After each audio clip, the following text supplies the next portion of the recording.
Oi, bom dia! Nessa mesa a gente tem luz negra, um gel fluorescente e pratos com água e sabão e orégano. O que é tudo isso? A gente vai fazer umas experiências no Globo Comunidade para te mostrar de forma bem prática como a autoproteção é eficiente. Essa semana, o estado do Rio registrou mortes provocadas pelo novo coronavírus. E todos nós podemos ajudar seguindo cuidados básicos. São medidas simples como lavar as mãos e, quando não puder, usar o álcool gel. E sempre que possível, permanecer em casa, em isolamento. Esse é um momento decisivo e cumprir essas determinações das autoridades é fundamental. Mas e quem mora em comunidades do Rio ou dividindo o mesmo espaço com várias pessoas numa casa? O que essa pessoa pode fazer? A gente vai trazer as alternativas para ter um ambiente mais arejado e seguro. O Globo Comunidade está começando agora.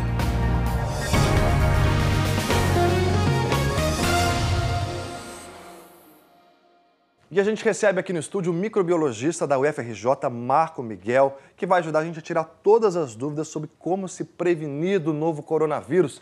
Muito obrigado pela presença, bom dia. Vou pedir logo para você chegar aqui a essa mesa que a gente vai fazer algumas experiências. Bom dia, obrigado pela presença. Oi de longe, né?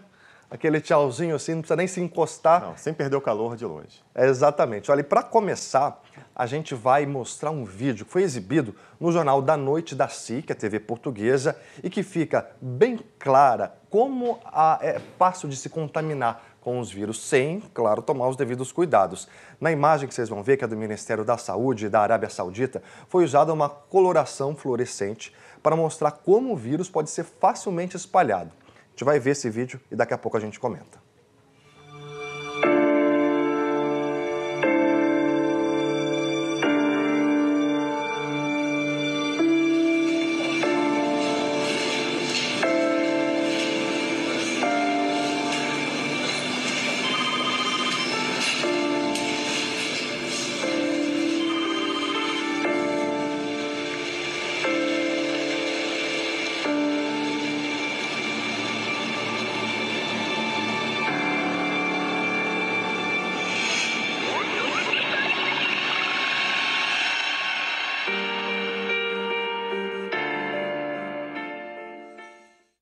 Tá vendo aí no vídeo, eles voltam, né, toda a cena para mostrar que se ele tivesse higienizado as mãos, nada disso precisaria acontecer. Higienizar as mãos é fundamental, em todos os sentidos. Não é só o profissional de saúde, o médico, o dentista, o enfermeiro, mas em casa é a mesma coisa. E a gente vai fazer agora um teste parecido para mostrar para você como que, assim, apesar de você não estar vendo nada, mas parece que a minha mão está limpa, mas nem sempre é verdade. A gente vai contar aqui com um gel fluorescente, que é esse gel aqui.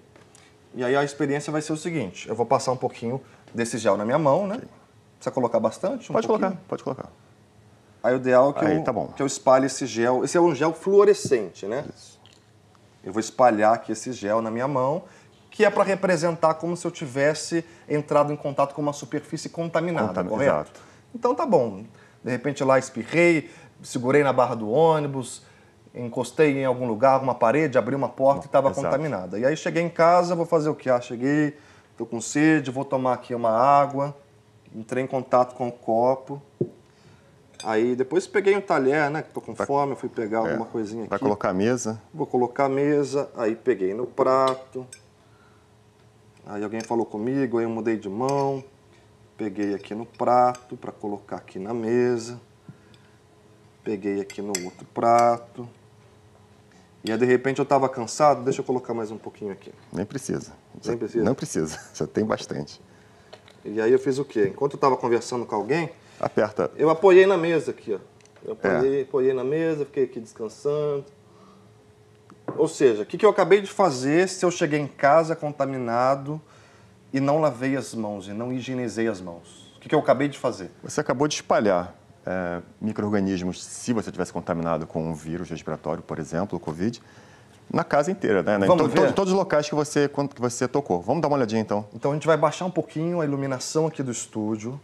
E eu vou pedir para você, Marco, pegar, então, a luz negra e ir decifrando, passando item por item que eu passei para a gente ver o que aconteceu.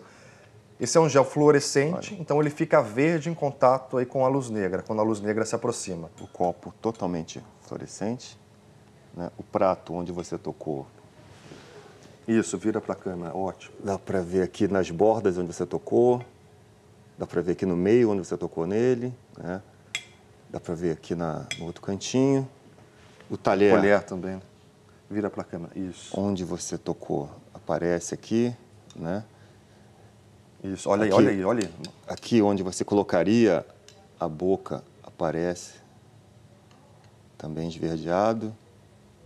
O próprio vidro, né? A gente consegue ver. Tá o vidro onde você mexeu, então, esse é o mais colorido.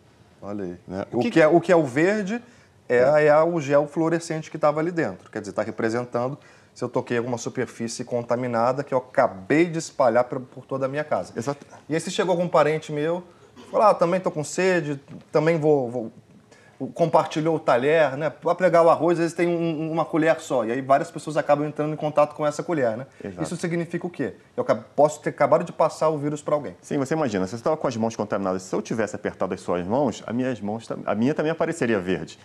Ao pegar no talher para comer, né, na hora de montar a mesa, você está contaminando aqui. A pessoa vai pegar no talher e depois pode coçar os olhos, pode colocar a mão na boca, pode dar aquela lambida, porque a comida está gostosa.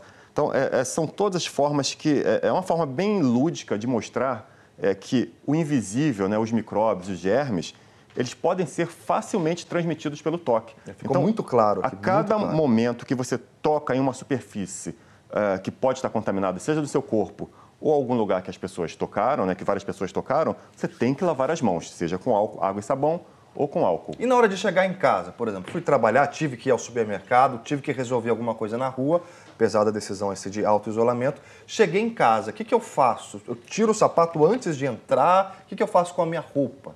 Preferencialmente, você tira o sapato, né, e leva para uma área de serviço, onde você possa colocar um tanque e deixa ali. Lave as mãos antes de qualquer coisa, de tocar em qualquer coisa, direto para o banheiro tomar banho. Isso é o mais importante. Banho também é fundamental. Banho é fundamental. Você tem rosto, você tem o cabelo, você tem áreas que podem estar contaminadas, né? E uma coisa interessante é que a roupa que você está usando, vamos supor que você pegue um transporte público cheio, alguém pode ter espirrado, alguém pode ter tossido em cima de você. Você encostou em algum lugar. Exatamente. Também, né? Então, vamos considerar que essa roupa também deve ser cuidada de forma adequada, ou seja, coloca no balde, desinfetante, deixa com desinfetante por 20 minutos e depois, sim, considera essa roupa descontaminada para ser lavada de forma convencional. Olha, sobre essa questão dos cuidados com a roupa, a gente sabe que em muitas comunidades as pessoas têm apenas um ponto de água em casa. Será que precisa aumentar, botar um outro ponto? Então a gente vai contar com a participação aqui nesse Globo Comunidade do nosso repórter Edivaldo Dondossola. Ele está, gente, com a arquiteta social Tainá de Paula, que ela é presidente de Relações Institucionais do Instituto de Arquitetos do Brasil. E aí pode ajudar a gente nessa questão. Fala, Edivaldo, bom dia. Oi, Diego, bom dia para você, bom dia a todos. Você já apresentou, estou aqui com a Tainá, que é arquiteta social. Tainá, a gente estava ouvindo lá o especialista falar no estúdio sobre a importância de já chegar em casa e evitar qualquer contato com a roupa, já tomar logo um banho. A água, pontos de água na casa são um problema para muitas pessoas que moram nas comunidades, né? Bom dia. Claro, bom dia, Edivaldo, bom dia, Diego. Sem dúvida, a gente vive uma crise habitacional colocada onde nem todo mundo, principalmente aqui na cidade do Rio de Janeiro, que tem as favelas mais adensadas da América Latina, tem acesso a mais de um ponto de água. Então, o que acontece normalmente? As pessoas lavam seus alimentos, cozinham com a mesma pia, com o mesmo tanque, onde lavam suas mãos, onde lavam suas roupas, enfim. Isso não é adequado. Isso não é nada adequado no momento de pandemia. O que é importante? A gente garantir a separação desses pontos de água, a pessoa conseguir produzir um ponto de água separado e principalmente ter acesso à água limpa, tratada e também com o seu depósito adaptado de tratamento de água e esgoto, né? Que também não é uma realidade da maioria da população. Não é uma realidade da população, a população também precisa contar com a ajuda do poder público para poder fazer isso, né? Sem dúvida, sem dúvida. Os técnicos, os arquitetos e engenheiros podem muito bem assessorar a população nesse sentido, mas é fundamental contar com recursos, com financiamento para dar conta da melhoria habitacional que as pessoas precisam. É preciso criar um plano emergencial de melhoria habitacional aqui no Rio de Janeiro e no Brasil como um todo. Obrigado, Tainá, por enquanto. Daqui a pouquinho a gente volta, Diego, a gente falou agora sobre a água, daqui a pouquinho a gente volta para falar sobre ventilação, que também é um desafio para quem mora nas comunidades. Volto com você no estúdio. Com certeza, Edivaldo. Daqui a pouco a gente volta a se falar. Obrigado pela participação. Olha, a gente recebeu algumas perguntas, muita gente com dúvidas aí. Vamos ver agora o primeiro vídeo. É uma pergunta da Giovana. Pode rodar. Oi, eu me chamo Giovana e eu tenho 2 perguntas para fazer. A primeira é saber se as crianças fazem, afinal, parte do grupo de risco. E a segunda é, depois que uma pessoa é contaminada com vírus, demora quanto tempo para ela deixar de ser uma possível transmissora? E aí, Marco? Bom, a criança, o mais importante no caso das crianças é transmitir para outras pessoas. Elas estão sempre dependentes de outras pessoas, então o maior problema é realmente transmitir para outras pessoas. O grupo de risco principal é dos idosos e pessoas imunodeprimidas. Agora, em relação ao tempo que fica, espera-se aí em torno de 15 dias, 14, 15 dias, para que a pessoa deixe de transmitir, né? Então, esse é o tempo de quarentena oficial. Certo. Falando em quarentena, em isolamento, muita gente dentro de casa, a gente faz o quê? Pede aquela pizza, pede aquela entrega do supermercado, onde você consegue resolver a vida dentro de casa por meio desses serviços de aplicativo. Mas a gente precisa ter 2 cuidados, né? Tanto a gente, na hora de receber, o entregador que está ali, ó, dando duro, aliás, obrigado a todos os entregadores que estão fazendo um trabalho fundamental, e também o próprio entregador. Vamos começar com ele? Ele, de repente, está acordoceiro, está vendo o Globo Comunidade, vai sair para trabalhar, vai fazer uma entrega. Que cuidado que ele tem que ter ao entregar o produto, ao receber dinheiro. Não pode deixar de receber a gorjeta, exato, né? Exato. Bom, esse entregador, ele, ao chegar no local de entrega, ele vai passar por uma série de pontos que são comuns Portão, elevador, exatamente, botão. Tem que apertar o botão do elevador, onde todo mundo toca. Então, ele acaba tendo um risco realmente elevado de contato pelo toque. O que ele faz? Primeiro, ele deve evitar entrar no elevador com outras pessoas. Isso é uma coisa importante, né? Hoje, o elevador hoje é um ponto também que concentra pessoas. Se uma pessoa espirra no elevador, se ele estiver contaminado... Não tem nem para onde correr. Então, de preferência, que ele entre sozinho e vá evitando tocar nas superfícies de contato. Usa um papelzinho, usa o nó do dedo. Na hora de receber a gorjeta. Mais seguro seria ele pegar um saquinho, pedir para a pessoa colocar ali dentro e guardar esse saquinho. Quando tiver um tempo em casa, ele vai e lava as mãos, mexe no dinheirinho, conta o dinheirinho dele, mas tendo água para lavar as mãos. E se não for um pedido por aplicativo, tem que colocar lá no cartão? Olha, ideal, maquininha. Ele pode pegar, ele ou a pessoa que pediu, pode pegar um saco plástico transparente, colocar a máquina dentro e a partir daí, né, com o saco plástico, ela toca. Fica mais fácil limpar esse saco e evitar ficar passando álcool na máquina, que é difícil e pode até estragar o produto, né? Enquanto o Globo Comunidade está no ar, estou ouvindo o interfone tocar na casa de muita gente, já chegou a encomenda. Como é que a pessoa recebe? Às vezes vem numa caixa ali, vai saber por onde essa caixa passou. Sim, olha, nesse caso você tem algumas estratégias. Uma, se você pediu muita coisa, se você tiver uma caixa em casa, seja de papelão, de plástico, deixa do lado de fora da sua casa, pede para ele colocar ali e depois ele se afasta, você puxa o seu material, se tiver que pagar, você paga. Não leva essa embalagem para dentro? Não, essa embalagem correu pela rua, andou, ficou em contato, foi tocada por muitas pessoas. É interessante não levar essa embalagem para dentro de casa.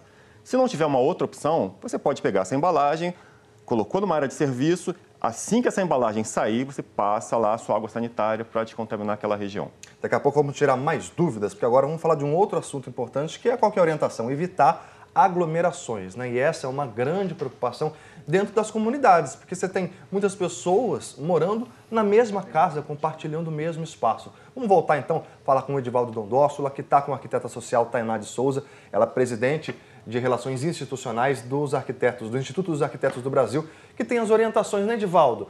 Imagina uma família, por exemplo, 10 pessoas morando numa casa, isso é comum a gente ver. O que essas pessoas podem fazer para minimizar os impactos, Edivaldo?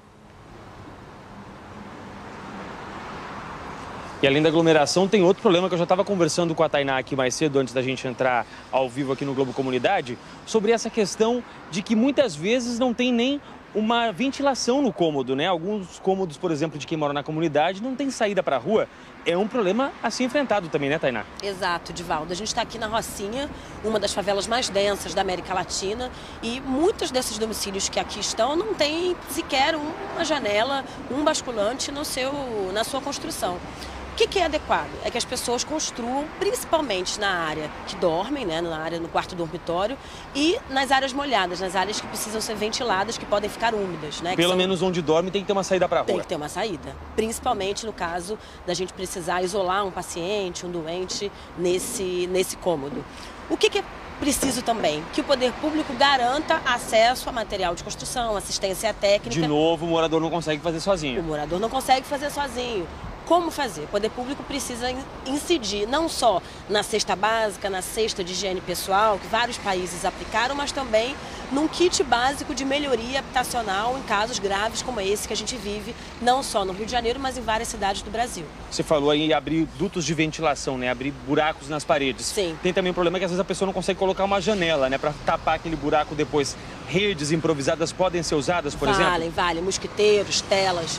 Mas é fundamental a gente ter uma vistoria do poder público e nos casos extremos, onde idosos, onde o grupo de risco esteja em locais insalubres, a gente garanta moradia adequada ou improvisada em outros equipamentos. A gente viu estatização de hotéis, hospitais privados, enfim, uma série de outras estruturas que podem ser utilizadas para a construção.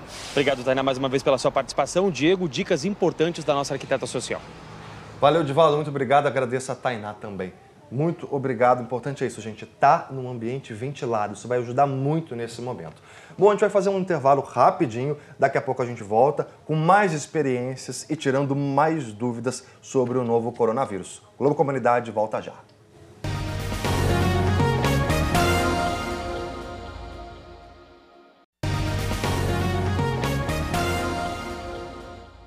O Globo Comunidade está de volta e a gente lembra que começa amanhã a campanha nacional de vacinação contra a gripe. Até o dia 15 de abril, a imunização vai ser exclusiva para idosos, pessoas com 60 anos ou mais e trabalhadores da saúde. Depois, uma segunda fase a partir de 16 de abril para professores das escolas públicas e privadas, profissionais das forças de segurança e salvamento e portadores de doenças crônicas. E, por fim, no dia 9 de maio, no dia D de mobilização nacional, começa a terceira fase da campanha com mais grupos, como crianças de 6 meses a 5 anos, grávidas, entre outros. O calendário completo e todas as informações se encontram no nosso site, g1.com.br/RJ. E aqui no município do Rio vai ter uma novidade. A prefeitura anunciou que a vacinação contra a gripe vai ser feita numa espécie de drive-thru.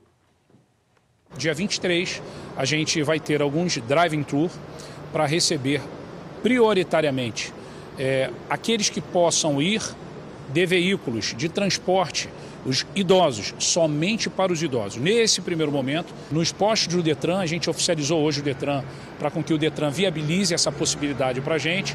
E lá também no Rio Centro, no pavilhão do Rio Centro, pavilhão número 4, nós vamos ter ali uma estrutura para com que os automóveis entrem com os idosos e a gente possa vaciná-los. É uma medida importante, mas a gente sabe que nem todo mundo vai conseguir ir de carro. Então, o idoso que for a pé, evitar aglomeração. Sim, sempre guardar uma distância das demais pessoas, procurar aquele lugar que não está mais... Essa distância aqui tá ótimo, tá razoável. Em torno de 2 metros e procurar os lugares mais vazios, né? Não é ficar aglomerado em um ponto do local. Bom, como eu prometi no bloco anterior, a gente vai fazer mais uma experiência que essa vai demonstrar a importância de como lavar bem as mãos. Aqui a gente tem 2 pratos. Num deles tem água e sabão, nossos aliados aí nesses momentos, e no outro tem um prato com água e orégano.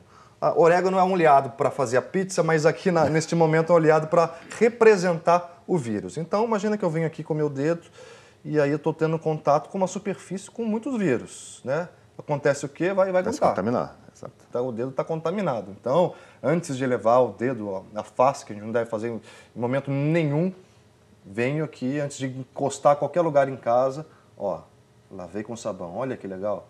Aliás, o sabão, ele destrói a membrana de gordura que tem em volta do vírus. O vírus, ele tem um envelope, né, de gordura e o sabão faz exatamente esse papel, dissolver essa camada que é muito importante para a viabilidade do vírus, ou seja, para ele conseguir se replicar em outras pessoas. Agora, com o meu dedo, com sabão, eu vou levar o prato com orégano mais uma vez. Olha o que vai acontecer.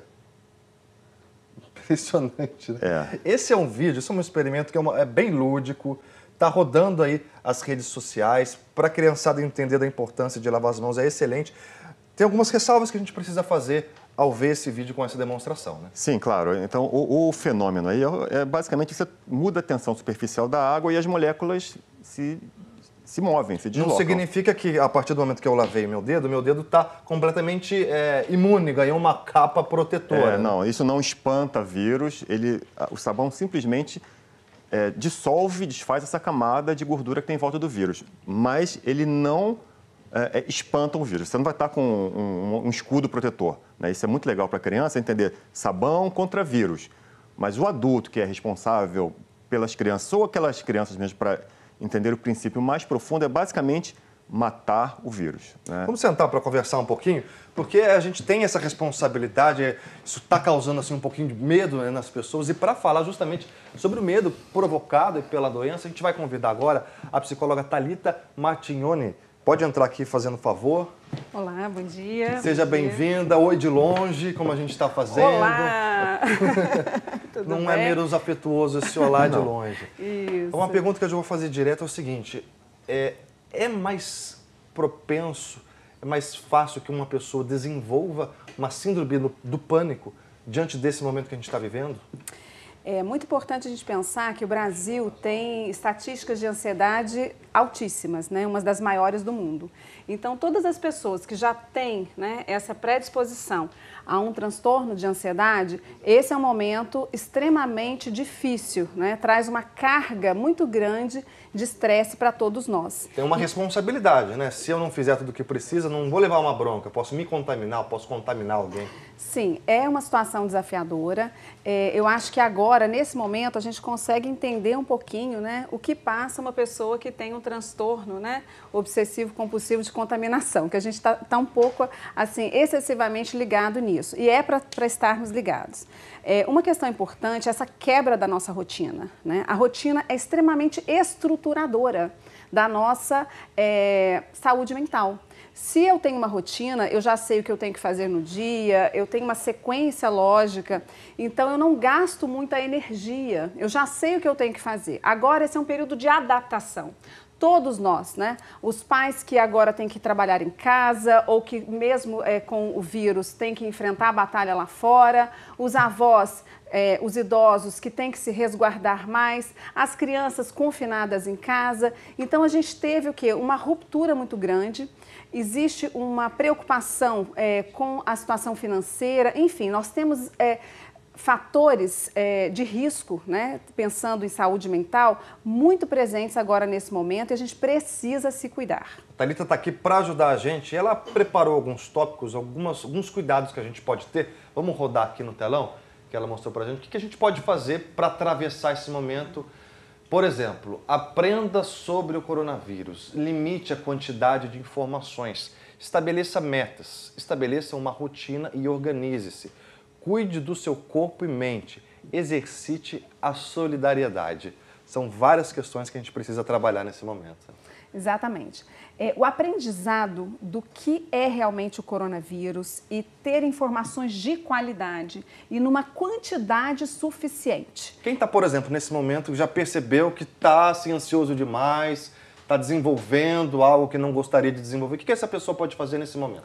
Bom, vamos pensar então sobre esse sentimento, a ansiedade, o medo. Esse sentimento ele tem 3 componentes. Primeiro, o que eu penso, né? Então, eu tenho pensamentos catastróficos, eu já imagino o pior, eu penso no pior cenário. Isso já me leva a sentir, a uma reação que é fisiológica. A gente tem um aumento da nossa capacidade respiratória, cardíaca. Então, a gente sente, não é coisa só da nossa cabeça, a gente sente no corpo, né? E, além disso, a gente tem o quê? Um problema comportamental. As pessoas, essa carga, né, psíquica e fisiológica afeta nosso desempenho, afeta a nossa capacidade de concentração e a gente não consegue focar nas atividades do dia a dia. A gente fica numa escalada de preocupação. É como se a gente entrasse num roda-moinho e a gente não conseguisse sair daquele ciclo vicioso. Então, a gente precisa cuidar da nossa saúde mental, quando eu falo, né, da gente limitar a exposição a grupos de WhatsApp, às vezes, que fazem, né, um certo terrorismo. As pessoas estão ansiosas. Onde tem muitas fake news, né? Tem os fake news e também, assim, o que eu acho que é importante a gente saber, todos vamos sentir ansiedade. Então, assim, isso também é muito importante. Às vezes a pessoa se culpa, né? Ai, será que eu estou passando mal? Isso também é um gatilho para a pessoa ficar mais e mais preocupada. Olha, tem muita gente com dúvida também sobre os bichinhos de estimação, gatinho, cachorrinho de casa. Há alguma notícia de que os cães podem transmitir ou se contaminar com esse novo coronavírus? Olha, o que se entende até o momento é que foi de origem animal, né? O que se tem de base conhecimento. Então, assim, nós devemos considerar, sim, a possibilidade, né? Eu já vi alguns estudos sugerindo que isso tenha, mostrando tenha acontecido, mas ainda não tem nada certo. Então, não tem nenhum caso registrado, mas se você está com sintomas, né, não vai ficar beijando o cachorro na boca, aliás, que já não deve ser feito Não deve de forma alguma. Então, assim, como a origem pode ter sido de animais, nós devemos considerar que isso é uma realidade e vamos evitar o contato também com esses animais e deixar que esses animais entrem em contato com outras pessoas. Marco, Thalita, queria agradecer muito a participação de vocês nesse momento fundamental. Bom domingo para vocês. Que agradeço a oportunidade. É isso aí, gente. A gente vai ficando por aqui no domingo que vem. O Globo Comunidade está de volta. Vale sempre reforçar, a autoproteção é a nossa melhor aliada nesse momento. Lave bem as mãos, use álcool gel e um ótimo domingo para você. Tchau, tchau.